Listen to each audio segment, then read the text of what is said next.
Hi friends, welcome back. तो चलो देखते हैं Amit Shah full interview on PoK, NDA seat prediction, Mamata, Swati, ये कौन है, मालीवाल, केजरीवाल। ओ मालीवाल क्या, स्वाति मालीवाल केजरीवाल की बीवी है क्या?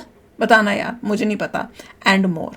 तो चलो वीडियो शुरू करते हैं। वीडियो शुरू करने से पहले अगर आप चैनल पर नए हो और आपने अभी तक सब्सक्राइब नहीं किया तो जल्दी से पहले सब्सक्राइब के बटन और बेल आइकन को क्लिक कर लो ताकि आपको हमारे सारे न्यू वीडियोस के नोटिफिकेशन मिल जाएं जैसे हम अपलोड करें। अगर आपको वीडियो पसंद आता है प्लीज लाइक एंड शेयर। चलिए शुरू करते हैं। नमस्कार अमित शाह जी, एएनआई के साथ बात करने के लिए धन्यवाद।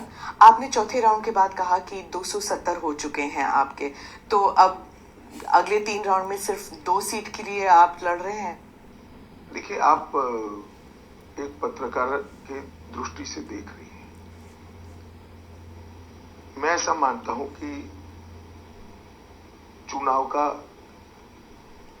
और चुनाव के परिणामों का 2 दृष्टि से बहुत महत्व है। जो भी सरकार चुन कर आए उसको देश के हर हिस्से से समर्थन प्राप्त हो और सरकार स्थिर और पूर्ण बहुमत की हो, क्योंकि सरकारें अंततोगत्वा संकल्प पत्र या घोषणा पत्र के आधार पर चुनकर आती है। तो पॉलिटिकल पार्टी जो चुनाव में जा रही है या पॉलिटिकल पार्टीज का ग्रुप जो चुनाव में जा रहा है उसका घोषणा पत्र पर ज्यादा से ज्यादा कॉन्स्टिट्यूएंसी से जन समर्थन किसी भी सरकार को काम करने का विश्वास देता है। वही तो मैं कह रही हूँ। और स्थिरता न केवल देश, दुनिया भर में हमारे देश की 130 करोड़ की जनता की जो इच्छा है इसकी व्याख्या करती है।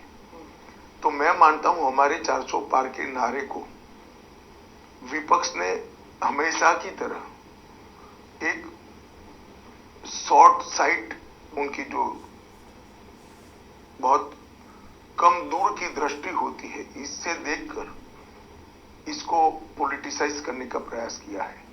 मगर मैं निश्चित रूप से मानता हूं स्थिर सरकारें देश को ताकत देती है, स्थिर सरकारें निर्णायक कदम उठाने में सहायक होती है, स्थिर सरकारें गरीबों को कल्याण करने में सहायक होती है, स्थिर सरकारें आतंकवाद, नक्सलवाद जैसे इंटरनल सिक्योरिटी के खतरों को कुचल देने के लिए मदद रूप होती है, और स्थिर सरकारें देश के एजेंडे को और देश की स्थिति को दुनिया में बदलने में भी बहुत सहायक होती है। वो जो 400 पार का जो नारा था उसको आप मिस इंटरप्रेट कीजिए, कुछ भी कहिए, पर ऑपोजिशन ने तो कहा था कि आप रिजर्वेशन हटाने के लिए कर रहे हैं, आप मुसलमानों के हक को छीनने की बात कर रहे हैं, उनका जो रिजर्वेशन है उसे हटाने के लिए कर रहे हैं।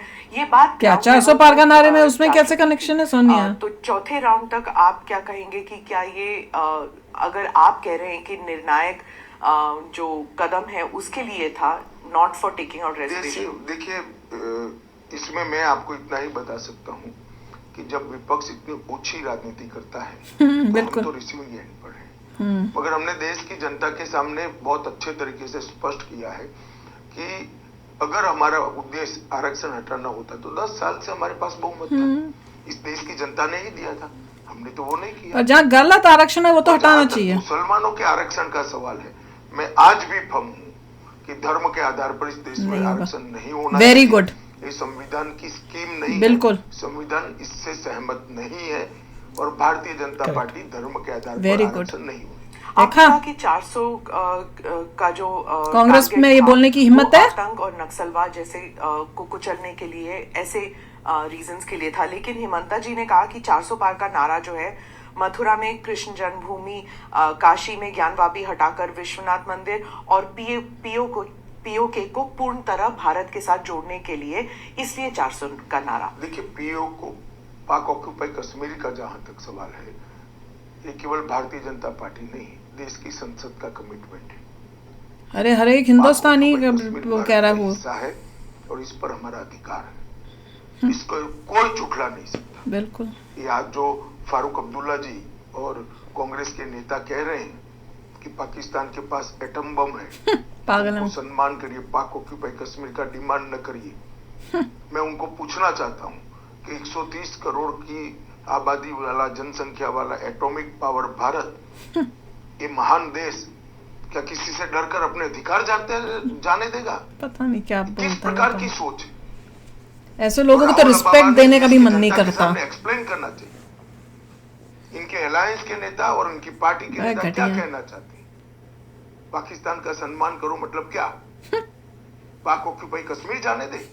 सम्मान करो कभी भैया, नहीं हो सकता। तुम्हारा सम्मान नहीं होगा पूर्णतः तुम्हारी बात करके। इस बात पर भारतीय जनता पार्टी चलिए, का सम्मान मत सिखाना।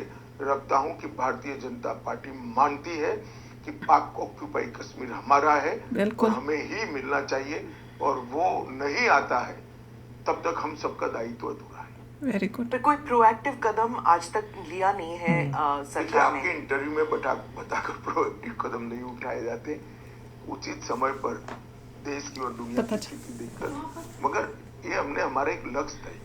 पर वहां पर पहली बार वहां पर आजादी के नारे लग रहे हैं, वहां पर वही भारी तो हो रहा। तादाद में पाकिस्तान फौज भेज रही है वहां पे हो जो गया ना अपराइजिंग शुरू। है उसे कुचलने के लिए, और भारत की तरफ से कोई मतलब चाहे अभी सरकार हो नहीं। या फिर कश्मीरी लीडर्स हैं वो कुछ नहीं कहते। जब अभी नहीं बोलेंगे, भारत में वेट करो। ऐसे पथराव होते थे, प्रोटेस्ट होते थे, वहां के राजनेता हमेशा कहते थे वैसे हम UN में PRTU, बात करनी चाहिए, शोर हमारा मचा देना नैतिक- चाहिए। हमारी नैतिक जिम्मेदारी जैसे है वो करते हैं। सपोर्ट करना। देखिए, वहां के डिस्प्यूट्स के आधार पर पाक ऑक्यूपाई कश्मीर का हमारा अधिकार हम जताना नहीं चाहते। हैं? वहां मिसमैनेजमेंट है, बैड गवर्नेंस है, वो उनका विषय है। परंतु पाक ऑक्यूपाई कश्मीर हमारा है क्योंकि पूरे कश्मीर का मर्जर भारतीय संघ के साथ हुआ है। वो अधिकार को कैसे लेना वो भारत का सवाल है, वहां के मिसमैनेजमेंट का बता नहीं रहे। और वो नहीं हिमंता जी बताएंगे। ने जो कहा था कि ज्ञानवापी की जगह विश्वनाथ मंदिर और कृष्ण जन्मभूमि, ये भी 400 का नंबर जो है टारगेट उसके लिए। देखिए, वो दोनों केस सुप्रीम कोर्ट के सामने है।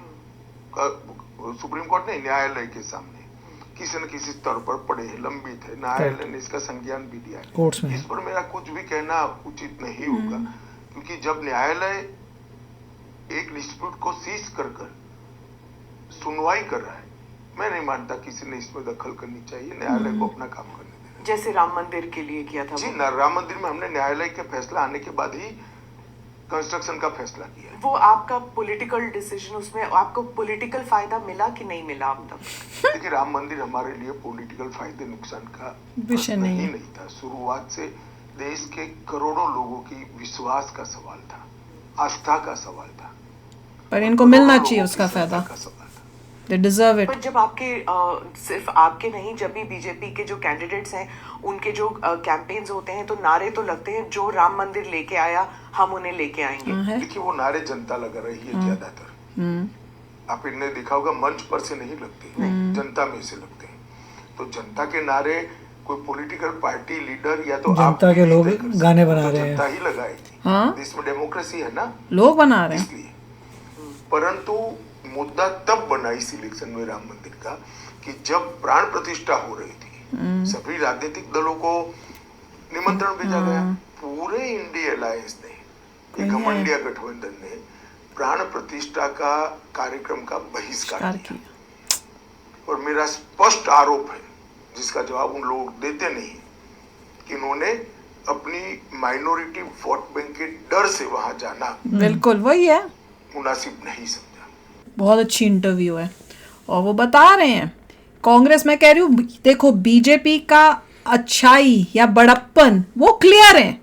वो कह रहे हैं कि भैया कोई भी आप अगर जाति रिलीजन के नाम पे आप करते हो कि भैया इसको इतना देना है इसको उतना देना है, वो तो होगा नहीं।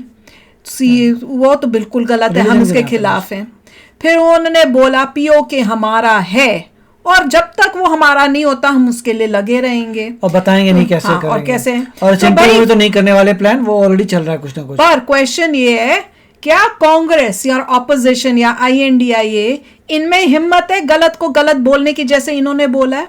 वो तो अपनी वोटों के लिए जैसे बोल रहे हैं कि अयोध्या का मंदिर जब बना है, राम मंदिर बना, सारे के सारे INDI वाले कोई नहीं आया। क्यों? क्योंकि हमें मुस्लिम वोट्स नहीं मिलेंगे। तो उनकी कितनी गंदी सोच है कि भैया वो इंडिया को डिवाइड कर रहे हैं, वो इंडियन लोगों को बंटवारा कर रहे हैं। तुमने पहले कर दिया कि हम आरक्षण देंगे तो भैया मुस्लिम्स को ज्यादा देंगे। क्यों भाई? ये कंट्री सभी रिलीजन्स के साथ बनी हुई है, तो किसी एक रिलीजन को ज्यादा दूसरे रिलीजन को कम मतलब किस बेसिस पर? जब यहाँ पे राम मंदिर बन रहा है तो तुम क्यों नहीं आए हो भैया यहाँ पे? क्या तुम हिंदू नहीं हो? कौन हिंदू भगवान जी के मंदिर पे नहीं आएगा? क्यों तुमने ये सब काम किए? तो वो ये बता रहे हैं। और पीओके के बारे में जो ये बोल रहे कि भैया पीओके में पाकिस्तान की हमें इज्जत करनी चाहिए क्योंकि उनके पास परमाणु बन रहा है, अरे बड़े तुमसे घटिया इंसान कोई नहीं है। इतना घटिया इंसान और इतनी घटिया सोच, इट इज डिस्ग्रेसफुल।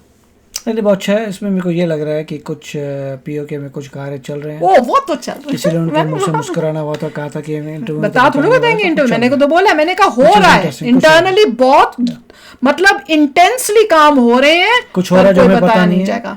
370 जैसे एक दिन पता चला था ना, वैसे ही ये किसी दिन होएगा, देखते जाओ आप। अभी न्यूज आ रही है ना धीरे धीरे पीओके में, भैया आर्मी भी उतर रही है, फलाना भी हो रहा है, वो भी घबराए हुए हैं, वो उनसे मान रहे हैं उनकी बातें। वो उनकी गवर्नमेंट, पाकिस्तान की गवर्नमेंट कह रही है हम तुमको पैसे भी देंगे, हम तुम्हारे से इलेक्ट्रिसिटी के जो भाव रेट बढ़ा रहे थे वो भी नहीं करेंगे तुम्हें, बल्कि कम कर देंगे। तो वो भी घबरा गए हैं। और पर हमारे यहाँ पे बैठे हुए को पता है कि क्या क्या करना है। वो कह रहे हैं बेटा तुम अभी रुको, अभी तो शुरुआत हुई है तुम्हारी, अभी तुम देखते जाओ क्या होना है। तो चलो आप भी शेयर करना अपने थॉट्स। चलते हैं, मिलेंगे नेक्स्ट वीडियो में बहुत ही जल्द। Till then take care and bye bye. तो अगर आप मेरे इस चैनल पे नए हो तो जल्दी से सब्सक्राइब के बटन को हिट करो और बेल आइकन को क्लिक करो, ताकि आपको मेरा जब नया वीडियो मैं लगाऊं आपको उसके बारे में जल्दी से पता चल जाए।